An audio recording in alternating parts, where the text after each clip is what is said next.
Stagflation fears once again are making headlines this week after a stellar start to 2024 with better than expected data across the board. We finally saw this week some data drop that was maybe weaker than expected. We also saw some concerning inflation data once again creeping higher. That brought the bears out of the woodworks to start screaming stagflation. That's what we're going to talk about today. Is stagflation on the horizon? I don't think so, but maybe, probably not.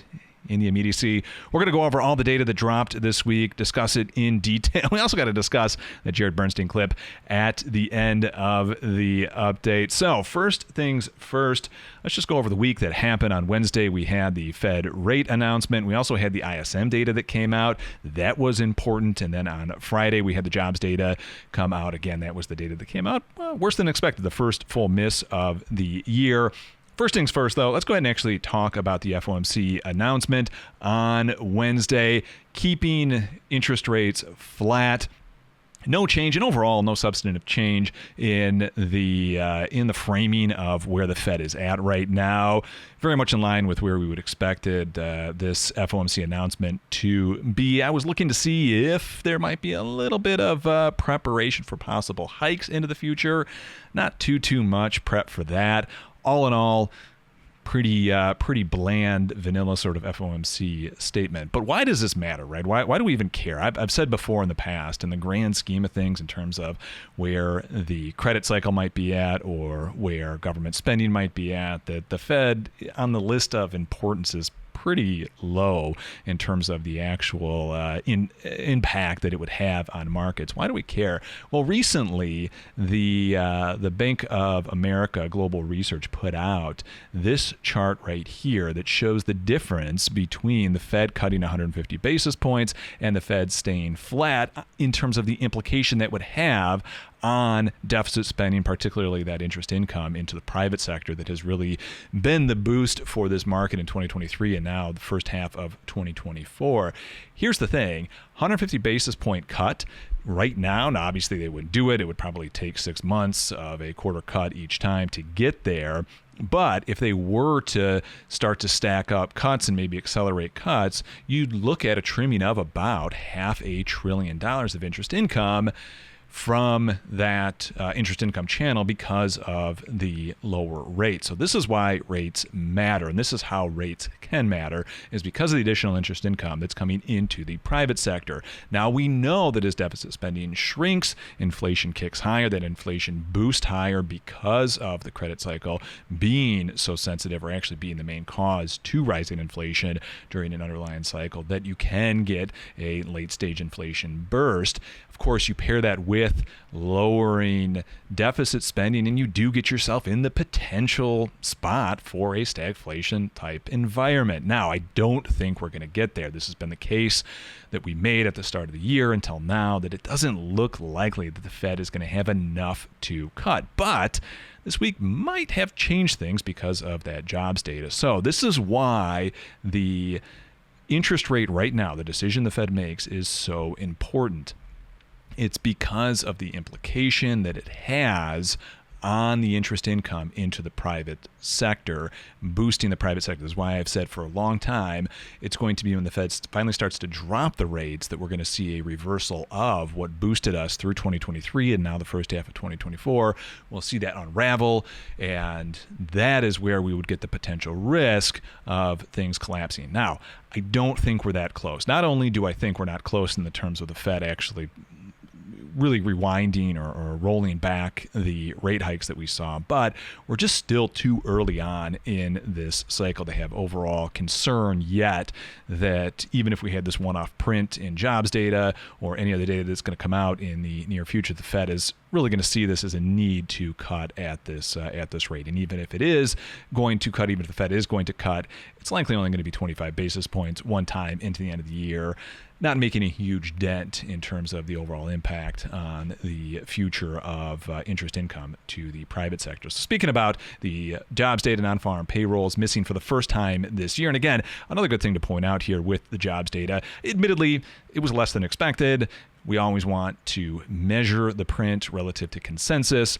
So a miss that's worse than expected is still a miss, and it's not necessarily where I thought the data would come in, but we knew this point would come, right? We knew at some point consensus would be off, we'd get a miss, and it's how the Fed is going to interpret that, and then how the rest of the information and how the rest of the data that the Fed looks at will impact their decision going forward. So granted, the miss, not the best look, and maybe give some credence to rate cuts, but overall, far from a collapse in terms of how the market interpreted this. If we take a look at the FOMC future pricing data for the Fed funds, where they get the odds of a cut or no cut for June, no substantial change there. July, no real substantial change, maybe a little bit higher likelihood in July. It's still not until September and November where it's looking like a high probability that the cut would be priced in. And of course, just like we saw in March, just like we saw in April, just like we saw in May, like we saw in June,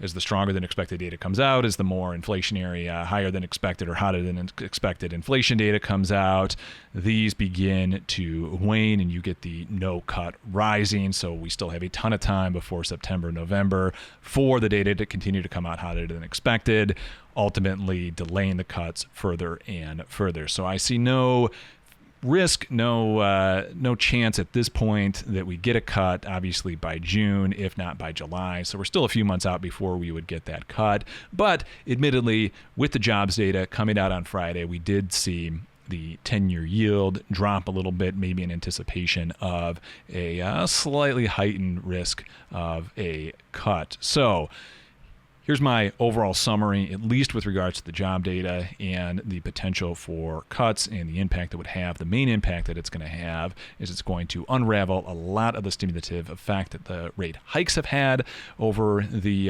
rebound that we've had over the last 18 months. But as long as we don't completely collapse, as long as the Fed doesn't cut 5-6 times in the remainder of the year, that interest income is still going to roll, still going to boost. And then on top of that, we still have the business cycle to play out, which is just getting started. Granted, the rate of change has slowed down over the last few weeks, but still, we are now growing year over year consistently in bank credit. This cycle is just starting off, and you have to realize these credit cycles, they have emergent properties. They have the ability to self-sustain the upward push in credit expansion. Business growth begats business growth. The cycle will continue out, and what ultimately ends the cycle isn't jobs data coming in slower than expected, or it's not even necessarily going into surplus from a government spending standpoint. It's that the acceleration finally wanes on the credit cycle enough to deter further investment. That is what the classic Minsky moment is, and we're just not there yet. The point that I'm trying to make is we're going to have a strong 18-month, 2-year-long credit cycle that will be sustained because of the massive spending that we saw from the fiscal side over the last year and a half. The credit cycle is just beginning, and we are far from that inflection point where we're going to start to see the weight of the run-up in the credit cycle be too much for acceleration to continue, unraveling the cycle itself and then putting us into a position where we could see stagflation or a recessionary environment. So here's the puzzle all put together. Yes, we saw the jobs data slightly worse than expected, which could in turn initiate the Fed or push the Fed to initiate the first cut. Even if they did get the first cut in, it's not going to be until September, November, which leaves a lot of time for hotter than expected data to come in, maybe another beat on the jobs data to come in. So that's unlikely. Even if it is to happen, it's probably only going to be one cut. The only real fear is if we get 4, 5, 6 cuts anytime soon, all back to back, enough to then actually drain the fiscal push that we've had or minimize that fiscal push that would then be offset by rising inflation because of the beginning here of this credit boom that we are going to be seeing in the latter half of 2024 and into 2025. That would be the only scenario where we get into a stagflation situation, and that still is very much off into the horizon and would require the Fed to really collapse collapse yields here, which just doesn't seem likely given the data. And the reason it doesn't seem likely given the data is what we saw play out on Wednesday right before the Fed data came out, and that is the ISM data came out, and the prices paid by producers much higher than expected, and we're starting to see this rev up. Now, this is a bit of a indicator that inflation is starting to tick higher, and this makes sense from that MMT perspective. When the Fed raises the interest rate, that raises the price structure of doing business. It also supplies the interest income to support that price structure, and slowly but surely you get prices to rise to the policy level, which is exactly what we're seeing play out. Now, as long as the Fed doesn't get too crazy and actually overhike, we could probably see a good settling of inflation soon, where it doesn't completely negate the additional interest income and the deficit spending that we're seeing, putting us in real terms a surplus. We probably won't reach that. We could get maybe that sweet spot for the business cycle to play out. Now, into 2025, the business cycle will, in and of itself, continue to have inflationary pressure higher. That could fuel the upward spiral that could easily take off, but I don't think we're there yet. However, it is important to point out that we are seeing inflationary pressures creep back in, and that is why so many people are calling for stagflation at this point, because of the one bad jobs print and the fact that we're continuing to see inflationary pressures. But the real leading flows, the actual force that drives everything else, they continue to be positive. Fiscal continues to be strong. We're just starting that credit cycle.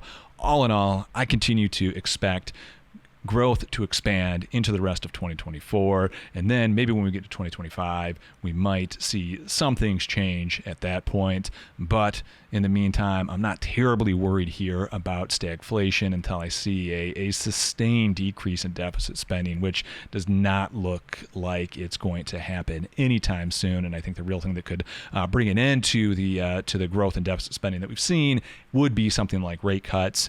So we will want to keep an eye on to that. Admittedly, the jobs miss does throw a bit of a wrench into where things have been for the first 6 months out of the year, but far from derailing us off of course at this time. All right, the thing I want to finish up with today is a brief discussion on the now infamous Jared Bernstein clip that has been making the rounds on Twitter. I will say this: make sure you get subscribed, turn that notification bell on, because Monday, tomorrow as I'm recording this, Monday night, we're going to have a live stream. We're going to go over all the responses, all the back and forth on this clip from the various Orthodox, Austrian, neoclassical schools and the MMT take. We're going to go over it all. A ton of great discussion and banter was had over the weekend on this clip, so you're not going to want to miss that. Make sure you hit the subscribe button with the notification bell on and watch us live Monday night for the full coverage. Here's the thing: the right answer that Bernstein couldn't come up with in terms of why we borrow our own currency if we can just print it is that it is really, at the end of the day, a policy decision. That is the right answer. It's a policy decision. It's a bit of a vestigial policy decision. It is based on a misunderstanding of how markets operate, of how the monetary system operates. But regardless if you can make the case for why we should have it or why we shouldn't have it, it is, above all else, a policy decision to issue bonds to fund government spending. There is nothing technical stopping us. There is no law of nature that says you have to issue bonds to fund spending. It is a policy decision. Now, that answer can be broken down, and the logical course to come to that answer takes a lot of different paths where very valid points can be made along that entire thought process. That's what we'll discuss tomorrow during the live stream, so make sure you tune in. There are also just a lot of terrible takes as well that we'll break down and get a full understanding of this clip. The last thing I have for tonight is we finally launched over at ApplyMLM.com the Applied MMT Lite tier. Many people have asked for a tier on Applied MMT that was a little bit more reasonable in terms of cost for those of you who are not terribly active traders and investors but still want to be aware of where markets might be headed with that Applied MMT lens, that that is now available over on ApplyMLM.com. The Applied MMT Lite tier, the Applied MMT Pro tier, still there for active traders, active investors, weekly updates, access to all the tools like Deep MMT and all the other deep learning tools and models that we have built on the MMT framework. So head on over there to ApplyMMT.com. And if you just want to see what we're up to, get the weekly, twice weekly, or twice monthly write-ups that we're putting out over there, as well as access to the podcast just to know when that goes live. Make sure you drop the email on the site as well. So again, ApplyMMT.com. All right, that is all we have for this week. Again, Monday night, make sure you show up for that live stream. It's going to be a lot of fun. Until then, good trading, everyone. And we'll talk to you then. Bye-bye.